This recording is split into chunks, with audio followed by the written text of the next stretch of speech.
पुढची बातमी ही महायुती सरकारच्या बाबतीतच आहे आणि त्या निमित्तानं महायुतीचं ऐकावं ते नवलच असं म्हणावं लागेल।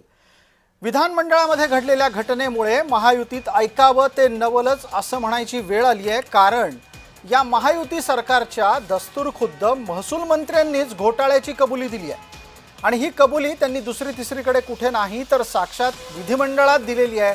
हे महत्त्वाचं, राज्यात इतिहासातला सगळ्यात मोठा महसूल घोटाळा झालाय असं बावनकुळे यांनी म्हटलंय।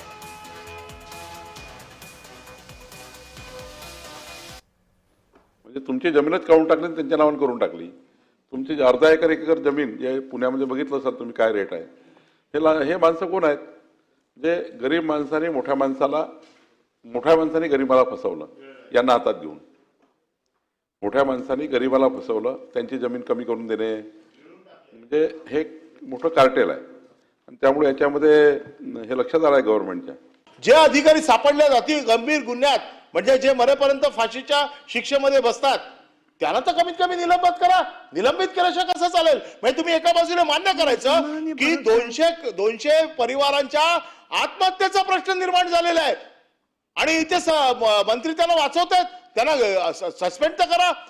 जेवढा आणि 155चा दुरुपयोग केला, आता हे दुरुस्त करावं लागेल पहिले, नाहीतर हे तर 1-1.5 लाख परिवाराचा जीव घेणारं प्रकरण आहे राज्याचं पकडलं तर मला असं वाटतं या प्रकरणामध्ये मी आपल्याला आश्वस्त करतो की पुढच्या 7 दिवसामध्ये हे जे अतिगंभीर हे पहिलं प्रकरण, नंतर पुढच्या 3 महिन्यात पुढच्या अधिवेशनात महाराष्ट्राचं संपूर्ण चित्र या सभागृहामध्ये दिसेल।